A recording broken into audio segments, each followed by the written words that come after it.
আসসালামু আলাইকুম। আশা করি সকলেই ভালো আছেন। নর্থ ওয়েস্ট পাওয়ার জেনারেশন কোম্পানি লিমিটেড এই প্রতিষ্ঠানে ইমাম ও মুয়াজ্জিন নিয়োগ দেওয়া হবে।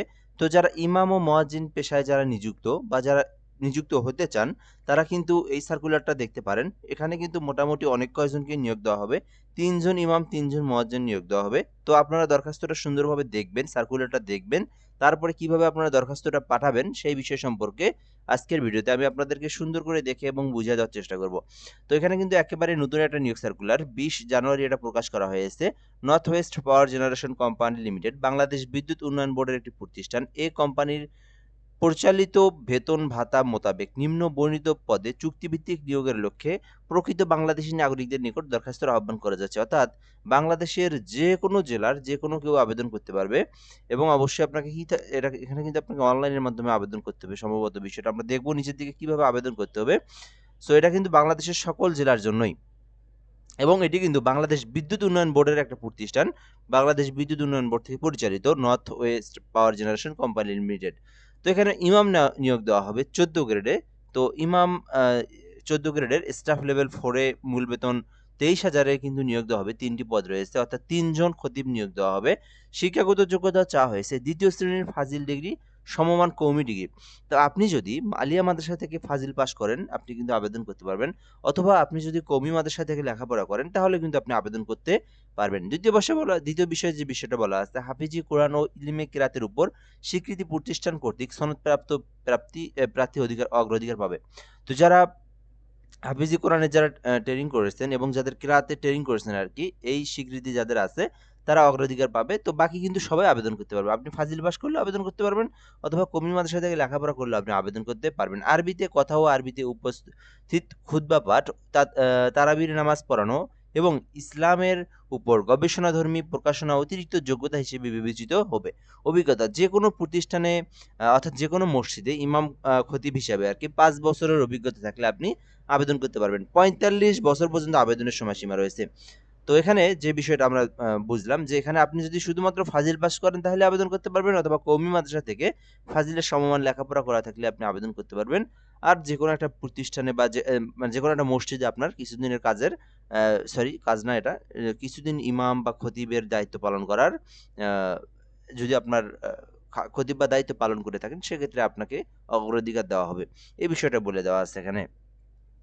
২ নম্বরে আছে মুয়াজ্জিন। এটার হচ্ছে বেতন গ্রেড ১৬। এটা হচ্ছে মানে যেটা আরকি হাদিয়া যেটা সেটা হচ্ছে ৳১৮,০০০ পার মান্থ। তো এটিতেও ৩ টি পদ রয়েছে। শিক্ষাগত যোগ্যতা ২য় শ্রেণীর আলিম অর্থাৎ শুধুমাত্র আলিম পাস করে আপনি আবেদন করতে পারবেন। অথবা আপনি কওমি মাদ্রাসাতে লেখাপড়া করলেও আবেদন করতে পারবেন। এখানেও বলা আছে হাফিজি কোরআন ইলমে কেরাতের উপর স্বীকৃতি প্রতিষ্ঠান কর্তৃক সনদপ্রাপ্ত। আপনি যে কোরআন তেলাওয়াতের যে ট্রেনিং যেগুলো আছে ওগুলো থেকে যদি আপনার একটা প্রাতিষ্ঠানিক সার্টিফিকেট থাকে অগ্রাধিকার পাবেন। তাছাড়া এমনিতেও কিন্তু আপনি আবেদন করতে পারবেন। তারাবির নামাজ পড়ানোর অভিজ্ঞতা অতিরিক্ত যোগ্যতা হিসেবে বিবেচিত হবে। অভিজ্ঞতা মুয়াজ্জিন হিসেবে ৩ বছরের অভিজ্ঞতা থাকলে আবেদন করতে পারবেন। ৩৫ বছর পর্যন্ত আপনারা এটাতে আবেদন করতে পারবেন। এই ছিল মূলত সার্কুলারের মূল বিষয়। এখন আমরা দেখব এখানে আর্থিক সুবিধাবাদী। কোম্পানির পরিচালিত বেতন নীতিমালা অনুযায়ী আপনি বেতন পাবেন এবং বাড়ি ভাড়া এগুলো দেওয়া হবে। চিকিৎসা ভাতা পাবেন, যাতায়াত ভাতা সহ সকল সুযোগ সুবিধা আপনি কিন্তু পেয়ে যাবেন। শর্তাবলী দেওয়া আছে। সরকারি, আধা সরকারি, স্বায়ত্তশাসিত প্রতিষ্ঠানে চাকরিরত প্রার্থীগণকে যথাযথ কর্তৃপক্ষের মাধ্যমে আবেদন করতে হবে। তো আপনি যদি কোনো একটা সরকারি জায়গায় যদি খতিব হিসেবে দায়িত্ব পালন করেন বা মুয়াজ্জিন হিসেবে, সেক্ষেত্রে এখানে আসার আগে অবশ্যই আপনাকে ওই জায়গার অনুমতি নিয়ে আসতে হবে। আবেদনপত্র পূর্ণাঙ্গ জীবন বৃত্তান্তের সাথে নিম্নোক্ত কাগজপত্র দিয়ে সত্যায়িত করে সংযুক্ত করতে হবে। এখানে কি দেওয়া আছে? শিক্ষাগত যোগ্যতার মূল সনদের ফটোকপি, অভিজ্ঞতার সনদ এবং মোবাইল নাম্বার, ঠিকানা এগুলো স্পষ্ট করে লিখবেন আপনারা। সদ্য তোলা ৩ কপি ছবি লাগবে পাসপোর্ট সাইজের। জাতীয় পরিচয়পত্র, স্থায়ী ঠিকানার বিপরীতে সংশ্লিষ্ট ইউনিয়ন থেকে আপনাকে একটা না চারিত্রিক সনদ বা আপনার হচ্ছে নাগরিকত্ব একটা সনদ লাগবে। এই বিষয়টা বলে দেওয়া আছে এখানে।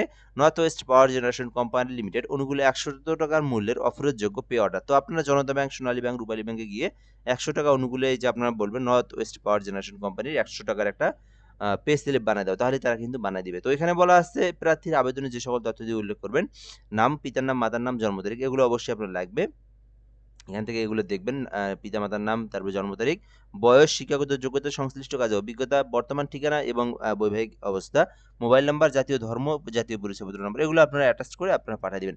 তো উপরোক্ত তথ্যাদি উল্লেখপূর্বক শর্তাবলী অনুচ্ছেদ ২ উল্লেখিত কাগজপত্র সহ আবেদন মহাব্যবস্থাপক, মানব সম্পদ প্রতিষ্ঠান, কর্পোরেট অফিস নওপাজেকো ইউটিসি ভবন 14 তলা 8 পান্থপথ কারণ বাজার ঢাকা এই বরাবরে আপনাকে কিন্তু ডাকযোগে অথবা কুরিয়ারে কিন্তু পাঠাতে হবে। এখানে বলা আছে অফিস চলাকালীন সময়ের মধ্যে সরাসরি ডাকযোগে পৌঁছাতে হবে। নির্ধারিত তারিখের পর আর কোনো আবেদন গ্রহণ করা হবে না। তো আপনি যদি ঢাকায় কেউ থাকে আপনি কিন্তু এই যে ঠিকানা দেওয়া আছে এখানে নওপাজেকো ইউটিসি ভবন 14 তলা এটা পান্থপথ কারণ বাজারে। এখানে আপনি সরাসরি যা দিতে পারেন, কারো মাধ্যমেও দিতে পারেন অথবা ডাকযোগে কুরিয়ারে যেকোনো পন্থায় আপনি মানে আপনি এটা পাঠাতে পারেন। আবেদনপত্রের খামের উপর পদের নাম স্পষ্টভাবে লিখতে হবে আবেদনপত্র। তাছাড়া কিন্তু আপনাকে বাতিল বলে গণ্য হবে। প্রার্থীকে কোম্পানির অধীনে যেকোনো বিদ্যুৎ কেন্দ্রে কাজ করার প্রস্তুতি থাকতে হবে। তো আপনাকে কিন্তু বাংলাদেশের যেকোনো বিদ্যুৎ উন্নয়ন যে বোর্ড আছে সেটা যেকোনো জায়গায় দিতে পারে। যেখানে বাংলাদেশে আছে সেখানে দিতে পারে। কর্তৃপক্ষ এ নিয়োগ স্থগিত বা বাতিল বা কম বেশি পদের সঙ্গে করার অধিকার করে রাখে।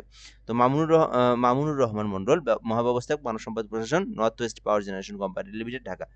তো আশা করি আপনারা বুঝতে পেরেছেন এই সার্কুলার সম্পর্কে। তো যারা আলিয়া মাদ্রাসা কওমি মাদ্রাসা থেকে লেখাপড়া করছেন এই সার্কুলারটা দেখতে পারেন। তো এ পর্যন্ত ভিডিওটা ধন্যবাদ, ভালো থাকবেন, আসসালামু আলাইকুম।